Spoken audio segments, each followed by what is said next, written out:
पवित्र रमजान महिन्याच्या सांगतेनंतर आज ईद उल फितर निमित्त वसमत शहरात श्रद्धा, शिस्त आणि ऐक्याचा अद्वितीय संगम पाहायला मिळाला. शहरातील मुख्य ईदगाह मैदानावर सकाळपासूनच हजारोंचा जनसागर लोटला होता. नमाज सुरू होताच संपूर्ण परिसर भक्तिभावाने भारावून गेला. हजारोंनी एकाच वेळी नमाज अदा करत देशात शांतता आणि बंधुभाव टिकून राहण्यासाठी प्रार्थना केली. या सोहळ्यात वसमतचे लोकप्रिय आमदार राजूभैया नवघरे यांनी उपस्थित राहून सर्वांना ईदच्या शुभेच्छा दिल्या. वसमतच्या ऐतिहासिक ईदगाह मैदानावर आज पहाटेपासूनच मुस्लिम बांधवांची मोठी गर्दी उसळली होती. पांढरे शुभ्र पेहराव आणि शिस्तबद्ध रांगांमध्ये उभे राहून हजारोंनी अल्लाहकडे दुआ मागितली.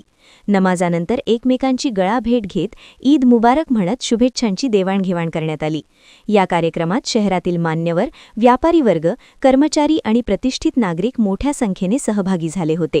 विशेष म्हणजे केवळ शुभेच्छा देऊन न थांबता आमदार राजूभैया नवघरे यांनी आगळ्यावेगळ्या पद्धतीने ईद साजरी केली. त्यांनी नगरसेवक, कर्मचारी वर्ग आणि प्रतिष्ठित नागरिकांसह शहरातील विविध भागातील मुस्लिम बांधवांच्या घरी प्रत्यक्ष जाऊन भेटी दिल्या.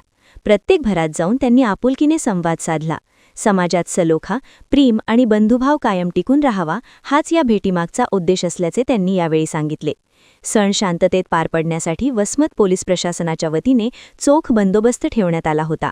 पोलीस विभाग, स्वयंसेवक आणि विविध सामाजिक संस्थांनी शिस्तबद्ध व्यवस्था राखण्यासाठी विशेष परिश्रम घेतले. यामुळे संपूर्ण शहरात आनंदाचे, उत्साहाचे आणि शांततेचे वातावरण पाहायला मिळाले. अशा प्रकारे वसमतमध्ये ईद उल फिटरचा सण अत्यंत दिमाखात आणि सामाजिक सलोख्याचे दर्शन घडवत संपन्न झाला. सर्वत्र आनंदाचे वातावरण पसरले आहे.